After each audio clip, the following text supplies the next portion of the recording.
I just saw you. Yeah, man. Good to see you. Yeah, I gave you your number when she came down. Yeah. Yes, she did. She did. I appreciate it. Good to see you. Good to see you. Yeah.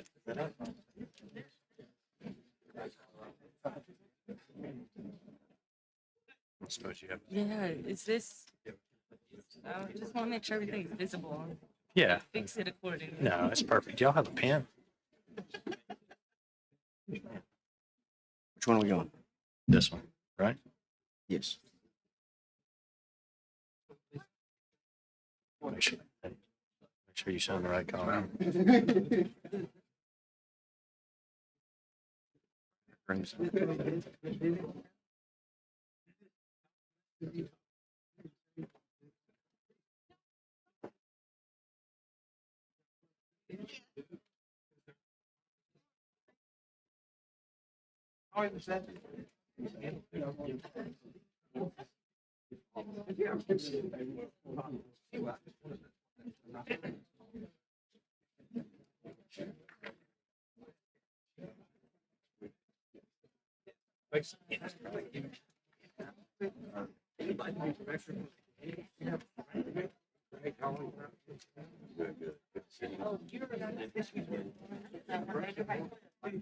Last one. I had to ring out.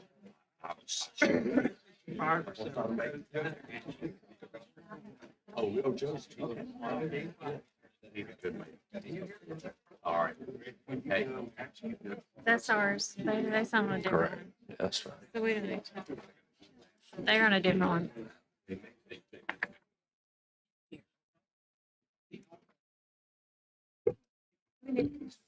Good afternoon, everyone. 3:27, or excuse me, 1:27. That clock is way off.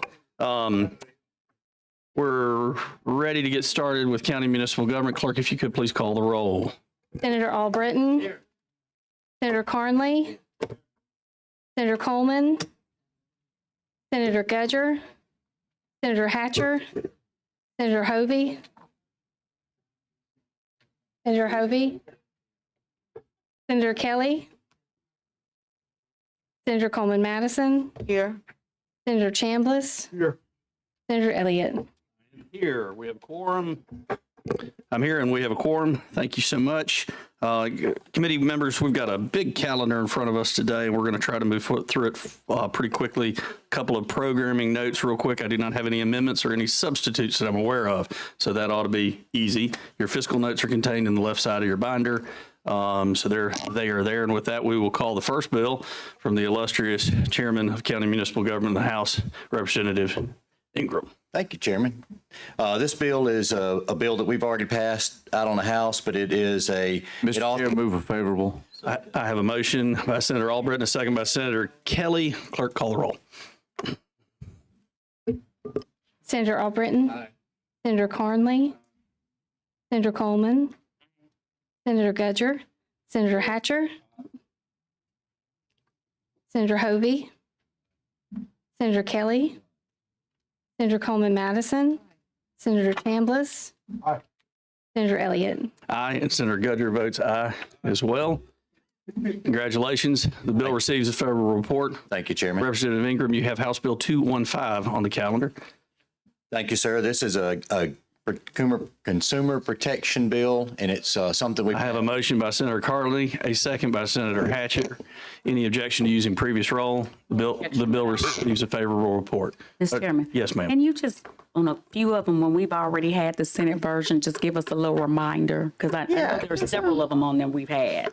Yeah, I'm trying to figure out what is this motive. We had. We've already passed the Senate version of it. We did. Okay. We don't have a Senate version of the next one, which is, thank you, Representative Ingram. Have a nice day. Next one is House Bill 323, Representative Pettis.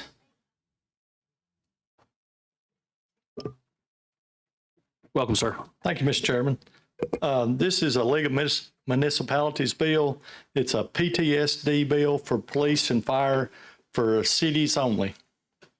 Mr. President, if I may, Yes, sir. this is not a motion for approval. This is I've gotten notice from several of my constituents in cities that have a difficulty with this.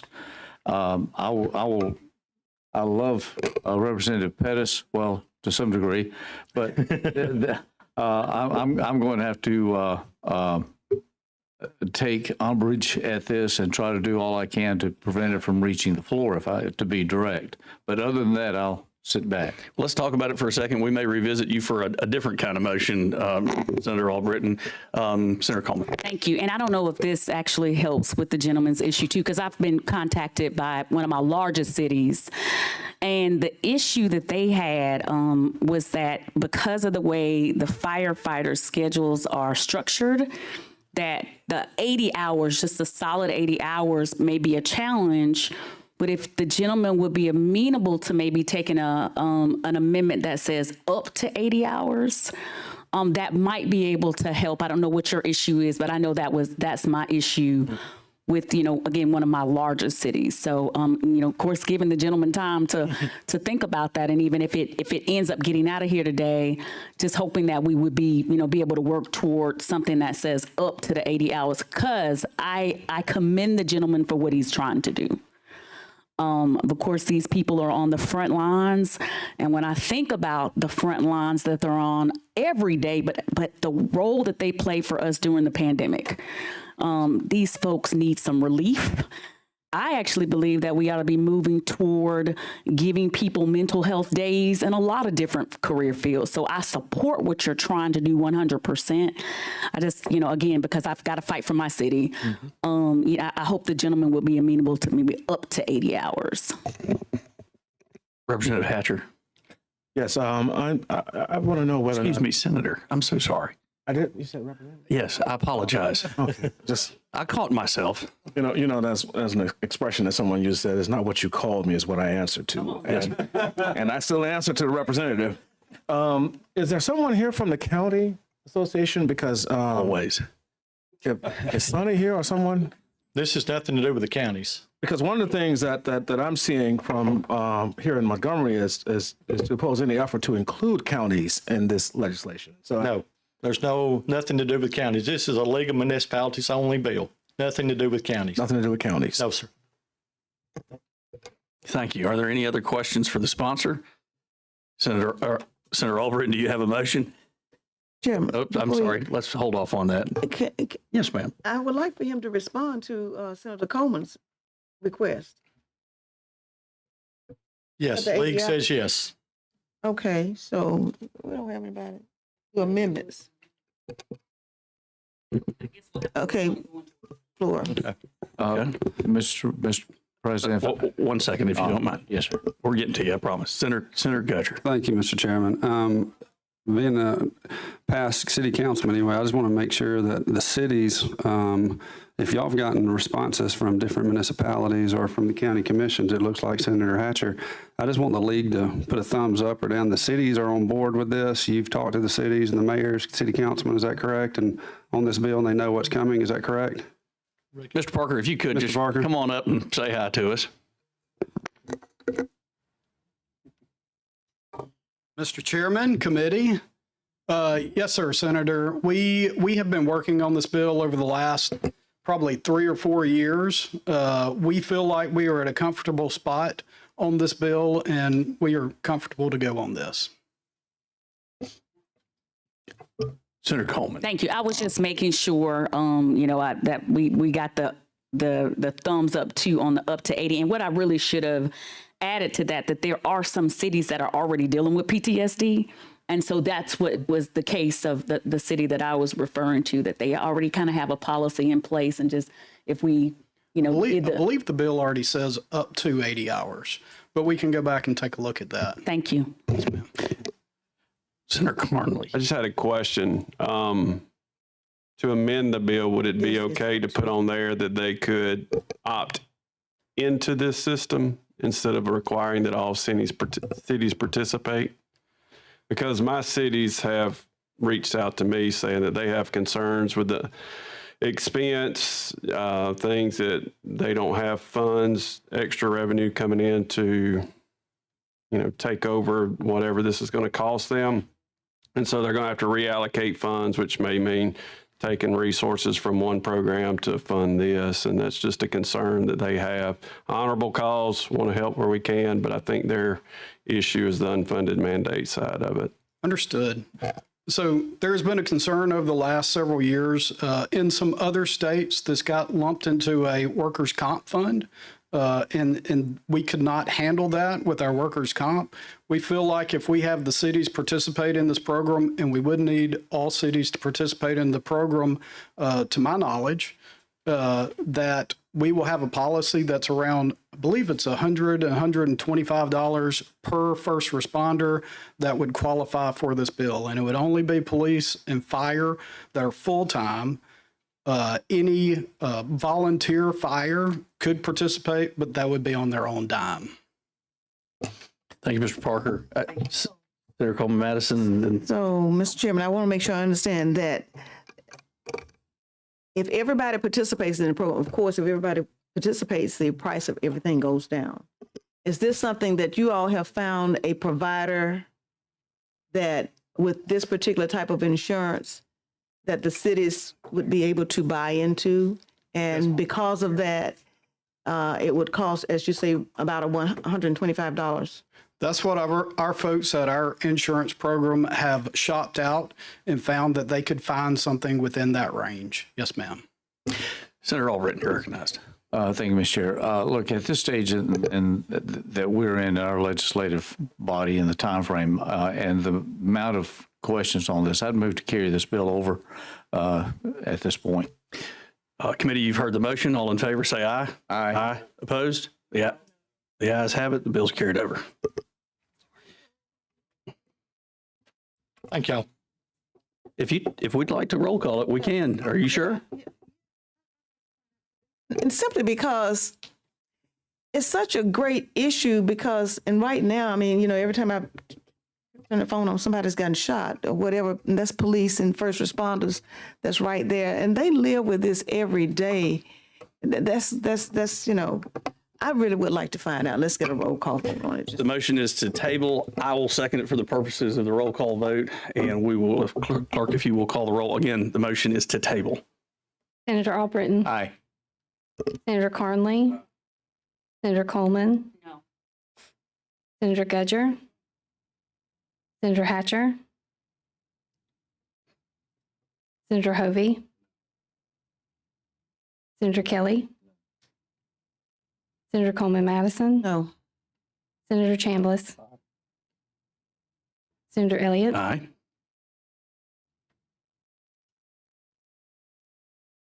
If it's a tie, I can break it. Okay, so the motion to table or our carryover fails, and we're back on the bill.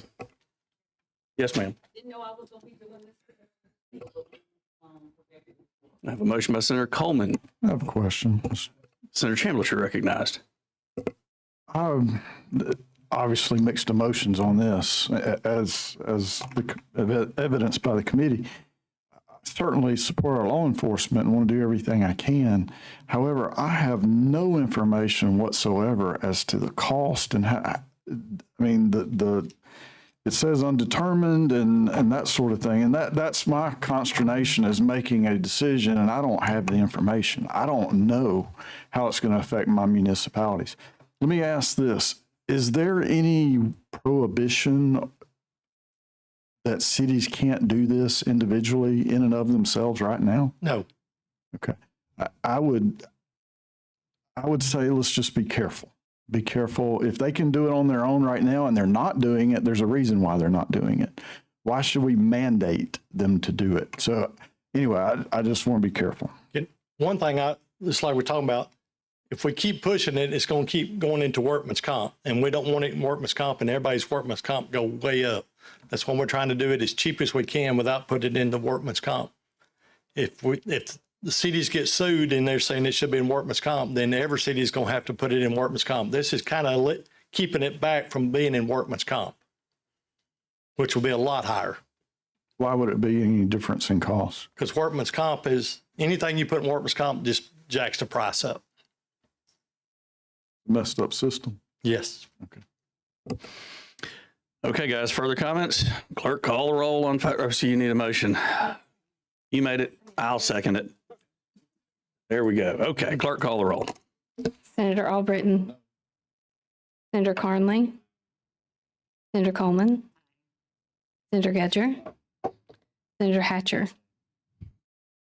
Senator Hovey, Senator Kelly, Senator Coleman Madison, Senator Chambliss, Senator Elliott. No. Bill receives favorable report. Thank you, Representative Pettis. Thank y'all, committee. Okay, for the last time in public, Representative Kyle South. Thank you, Mr. Chairman. House Bill 370, which one are we on? 337 or 337? Yes, sir. 337 first. This bill clarifies that the Department of Finance has the authority to charge fees for services, and it provides for the carrying out the department's responsibilities and to allow this. I have a motion by Senator Hatcher, a second by Senator Chambliss. Clerk, call the long roll. Senator Albritton, Senator Carnley, Senator Coleman, Senator Gedger, Senator Hatcher, Senator Hovey, Senator Kelly, Senator Coleman Madison, Senator Chambliss, Senator Elliott. Aye. Bill receives a favorable report. Thank you very much. You're up next, 377. I don't want you to feel like we're rushing you. No, it's all good. And we really like I know y'all got a lot of work to do this afternoon, and I appreciate your time. This bill is for the Board of Adjustment and just basically creates a streamlined process to process Move for favorable. Yeah. I have a motion by Senator Albritton, a second by Senator Carnley, using previous role without objection. Thank you very much. Your bill receives a favorable Guys, report. appreciate it. Appreciate y'all allowing me to be here today. and for one more day, but that's it. Thank you, Representative South. We have Representative Moore with 347. As Senator Coleman points out, we have already handled the Senate companion to this. I have a motion by Senator Hatcher, a second by Senator Gudger. Is there any objection to using the previous role? Seeing none, the bill receives a favorable report. Thank you, Parker. Thank you. Next up, HB 491 by the illustrious Representative David Faulkner. Thank you, Chairman. Members, this is a taxpayer notification bill. The Department of Revenue drafted this for me. I see a couple of my colleagues from Jefferson on here that we have had experiences in our county of not getting our property valuation notices to our citizens in a very timely manner.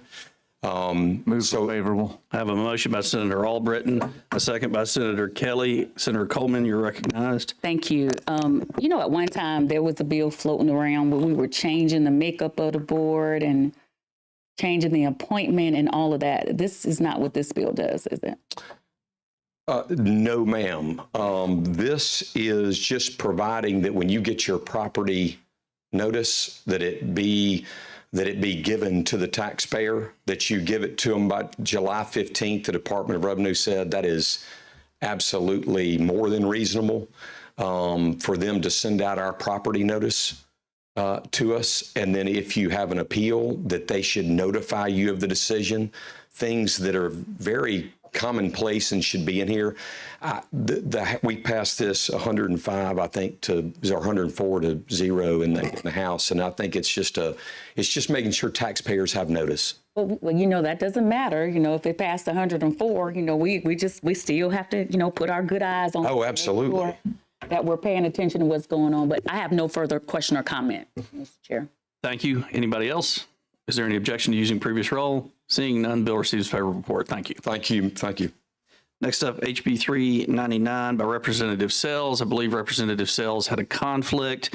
This is a relatively simple bill that creates an ad valorem advisory committee between the locals and the State Department of Revenue. I will move favorable report. I see a second from Senator Gudger. Is there any question about this bill?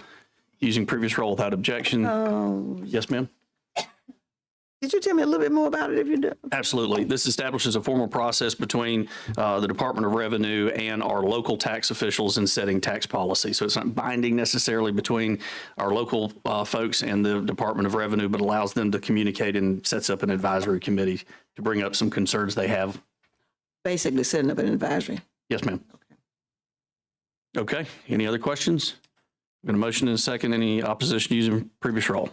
Seeing none, bill receives a favorable report. Thank you, Representative Sells. This is actually for the general fund chair, because it's a new commission. I was just wondering whether there's some, Diversity language. that, and then also any money that's attached to it. I do not, I'm looking at the fiscal, we're trying to here, 491. The fiscal note says could increase administrative duties of DOR. That's it. I mean, this is an advisory committee. I don't, other than some donuts and coffee, I don't think we got a big fiscal note on that. Okay. Representative Pascal, is he here? There you are. You have HB 246. Yes, thank you, Mr. Chairman. Members, HB 246 is a Alabama Military Stability Commission bill to adopt the cosmetology licensure compact. So the purpose of this bill is to allow our military, their dependents, when they is stationed in Alabama, to continue to practice. This is a new compact throughout the country. 2 other states have adopted this. I have a motion by Senator Hatcher and a second by Senator Chambliss. Is there any further discussion on this very good bill? Okay. Is there any opposition to using the previous roll? Hearing none, the bill receives a favorable report. Thank you, Representative. House Bill 251, Representative Starnes. Welcome. Thank you, Mr. Chairman and committee. House Bill 251 is a department bill for the Alabama Veteran Affairs, and it does the following. This bill would authorize the issuance of a distinctive motor vehicle license plate for the veterans of Operation Inherent Resolve. Is there any question? I have a motion by Senator Coleman, a second by Senator Chambliss. Is there any discussion? Is there any opposition to using the previous roll? The bill receives a favorable report. Thank you. Thank you, Mr. Chairman and committee. Absolutely. Representative Rafferty, House Bill 304. Welcome, sir. Nice kicks, man. Appreciate that, Mr. Chair. Gotta stay comfortable with the knee, Well, good afternoon, everybody. So this bill is HB 304. Last quadrennium, we passed a bill that started regulating the sale of alcohol from food trucks in Class 1 municipalities. We did it all the right way, worked with ABC because they knew other municipalities were going to want it. And this is the bill that would extend it to other municipalities. I have a motion by Senator Hatcher. Second. I have a second by Senator Coleman Madison. Is there any discussion on the legislation? Is there any opposition to using the previous roll? Your bill receives a favorable report. Thank you, Representative. Thank you, Mr. Chair. Thank you, members. Absolutely. House Bill 471, Representative Garrett. Thank you, Mr. Chairman. Welcome, sir. You guys are on a roll. I don't want to impede your progress, nor do I want to oversell, but I can certainly, I'll be happy to explain or as much as is required. This is a bill that basically I wish it were a local bill because it only applies to one city, my city, Trussville. It applies only to Class 8 cities that have over 26,000 people that are in 2 counties, and that's Trussville. So, but however, the way the law is written, this has to be a general bill.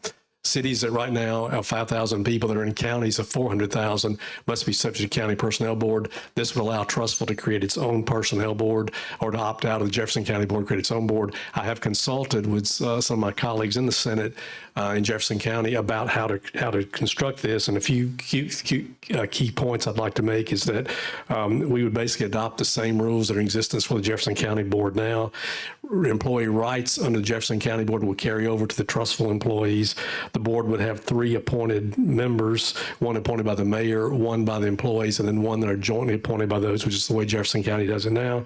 And the new personnel board rules will retain anti-discrimination and due process language that are in the Jefferson County rules now. Thank you, Representative Garrett. I did have a public hearing request from David Herrick. David, did anybody want to say anything about this bill from a public hearing standpoint? Okay, are there public hearings closed? Is there any, I have a motion by Senator Chambliss, a second by Senator Coleman Madison. Is there any objection to using the previous roll? Congratulations, your bill receives a favorable report. Thank you, Representative Garrett. Mr. Chairman, Yes. I know we're trying to move on, but I just wanted to thank the gentleman because I have an issue anytime that something comes before us when it comes to the personnel board. And I do want to thank the gentleman for the amount of time that you spent with us individually as well as the multitude of lobbyists that have come to talk to us to make sure that we understood the issue. So I just wanted to say that publicly. Thank you. Thank you, Representative Garrett. Thank you, Senator Coleman. Next up, we have SB 345 by Senator Albritton. We have a public hearing on this one as well. Senator Albritton, if you can, you've got the floor. Thank you. Simple bill. This is a matter that the 911 board has passed by rule. The amount of continuing education classes that's being required for the board members or the hosts that's participating in this.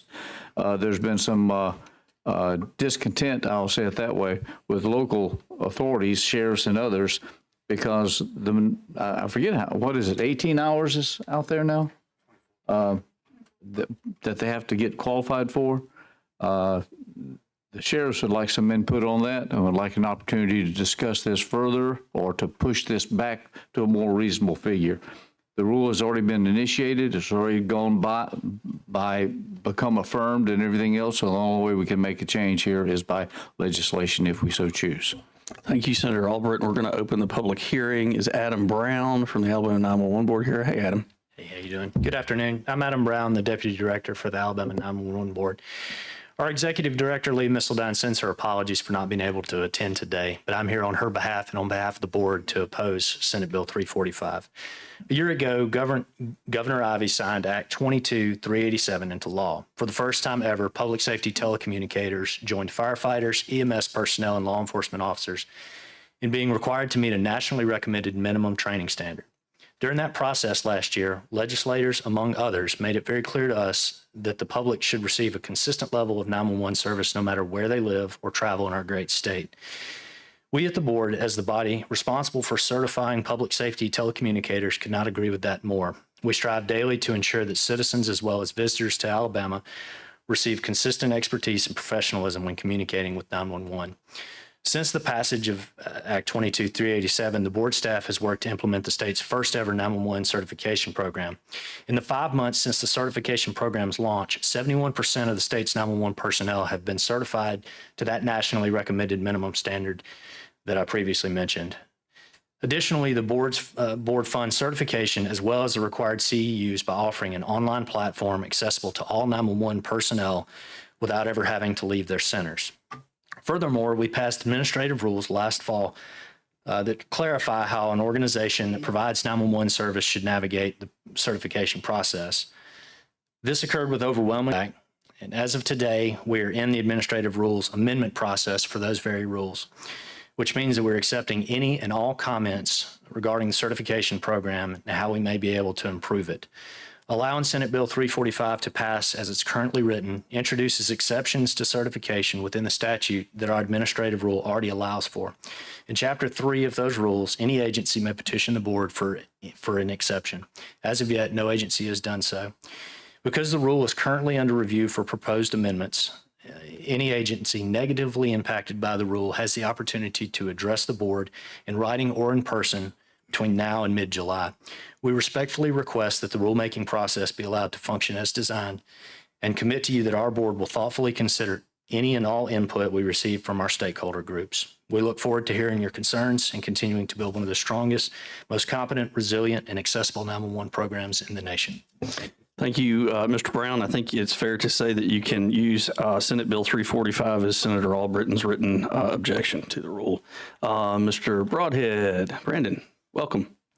Good afternoon. Thank you, Senators, for allowing me to stand. So in respect of your time, I am the president of the Alabama Association of 911 Directors, or districts. I also serve as the Deputy Fire Chief for Homewood and the 911 Director for City Homewood.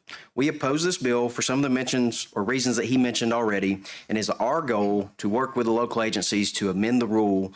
That way we can address their concerns without having to go into law with this. I have spoken to the sheriff in several conversations since this came about, and I made a promise to him that we would work with him to make recommendations to the board on that rule. Thank you for your time. Thank you, Mr. Broadhead. We'll get to that. Okay, Senator Albritton, you got a Senate bill on the next to last day. What's your pleasure, sir? How would you like to handle your legislation? I would really love for the 911 board to sit down with my sheriff and with me, and I've got 4 of them, sheriffs, and try to work this through. filing a legislation is not an easy particular something I prefer to do. There's a lot of stuff I got going on. And when there's the contention that goes on, I have no other option but to follow it to get the attention and to move this forward. So having said that, I would invite this 911 board to please meet with me and my sheriffs to call me today and let me know when we're going to have that meeting and how we're going to do these amendments to comply with these things. There's a feeling and a frustration that we need to deal with. With that, I move to carry this bill over, or should we, in this one, carry over, or you want to table? Let's carry it over. Carry over? Okay, the motion is carried over. All in favor say aye. Aye. Thank you very much. Bill's carried over. Appreciate it. There's one in every crowd. I just didn't think it was going to be you.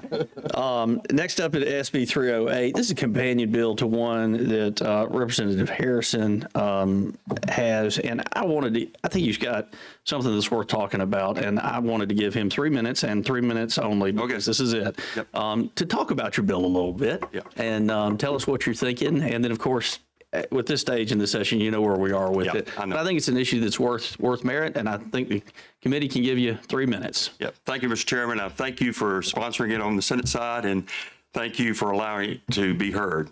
Our forefathers, when establishing the form of government, set up 3 branches of government: executive, legislative, and judicial. And in doing so, they set up separation of powers with the intended checks and balances. The legislative branch is designed to be the most powerful branch of government. We make the laws, have the power of the purse, and it's the branch of government that is closest to the people.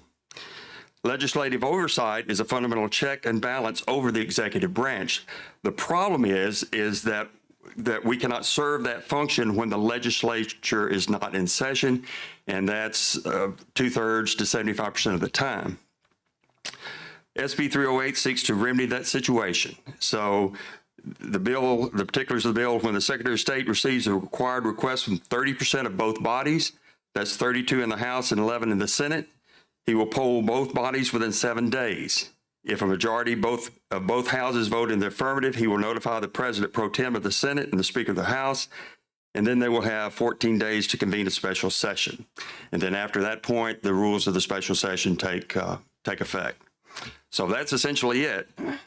Are there any questions? Senator Coleman, you're recognized. Thank you. And I'm sorry, you and I haven't met yet. Yes. And I guess I'm asking, because you're a brand new member, where this came from, because I've been around 21 years. And somebody correct me if I'm wrong. Generally, of course, the governor has the ability to call the extraordinary session. Right. But aren't there conversations that are had with the bodies? I mean, that's the way that's the way I've experienced it. There are conversations already with both bodies, and I mean that's just been my experience through my 21 years. So I'm not really understanding the especially as a brand new member who hasn't been through this before. Why you would be carrying a piece of legislation like this? Well, the COVID kind of brought to light to me the realization that we did not have that ability to call ourselves into session. And when you invoke emergency powers, when you essentially set aside constitutional rights, that's a big deal, and it ought to have the concurrence of the legislative body. That's why I brought this bill. Okay, and I think what I just said, and I hear you. So during COVID, you were not a member of the legislature. That's correct. All right. And then number 2, again, traditionally, from everything I've experienced, there are already discussions that are being had. And so this is just my personal, I don't see the need for this piece of legislation, because I think my first year that I got here, when we got here in 2022, I think we had 3 back-to-back, 2002, what did I say, 2022? 2002, we had back-to-back sessions, but there were discussions. When I served in the House, I was actually a member of leadership. So we talked about, when people would be available, having those discussions. So, I mean, just in my opinion, we already have that, that ability. So, because what would be the point of the governor calling an extraordinary session and we just don't show up? Because those conversations are being had about when people are available, when it might happen. If we just decided, just to not show up, although we were called into the extraordinary session, you wouldn't have quorum. Therefore, there would be no point of having the session. So I think I've made my point. The reason why I wouldn't support the piece of legislation. Are there any other questions for the House sponsor of this bill? I just have one question. Why the small number? It's not even with the majority of both houses.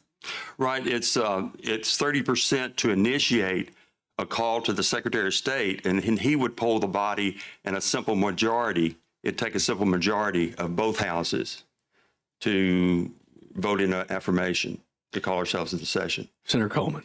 I talk too much sometimes. Sometimes I just can't help it. And I guess I'm sitting here thinking about. I still teach. I teach political science courses. And when we're talking about indirect democracy and direct democracy, I do a little exercise with them on the reason we have, indirect democracy where the large mob is not making the decisions, just kind of the leadership or, why we have it. And what I do is, we do a poll for the type of cookie we would like to have as a class, and you have 3 choices: a chocolate chip cookie, an oatmeal cookie, and a peanut butter cookie. We've never had it to where every person in the room, similar to where you're kind of trying to get with this, can come up with literally one type of cookie that they want. And so I'm thinking about polling even the 30% to get us to go to the Secretary of State, who then has to poll the members. With all of these 140 schedules, and I think your bill says 2/3, with all of us and all of these schedules, how in the world would you have the ability for us to come up with, when you can't come up with a type of cookie? Mine was the favorite, was chocolate chip. How in the world you would do that with this number of many kings and queens in the state of Alabama? Well, it's a high hurdle, and that's why, but you're going to have the unusual situation. This is for unusual situations where there may be a disagreement between the executive and the legislative body, and this is a way to resolve that. What brought this to light? I come from manufacturing, and when we make defects, we try to go back and look at the situation, and we try to find the assignable causes and try to put controls in place to make sure that never happens again. And this is an attempt to do that. There were mistakes during the COVID response. The governor admits that. The lockdowns, there were things that she said, hey, we could have done better. Well, let's go back and see the Proverbs 11:14. But it says, in the absence of counsel, the people fail, but in the multitude of counsels, there is safety. And this is a time, that was a time where it could have been done. Representative Harrison, I'm sorry, we've got another committee that I have to be at. First of all, thank you for bringing the bill. Obviously, I think it's got some merit. I think you're sniffing around something that deserves more conversation. I think your barriers, your hurdles to calling us back in may need to be higher. Sure. But I wanted you to have the opportunity to get the ball rolling on this and to get the conversation started, and I appreciate you bringing it. And with that, I'm going to carry over Senate Bill 308. Committee is adjourned, and I thank you all for your service this year. And clerk, thank you. You have done a great job, and the notebooks are great. Thank you all.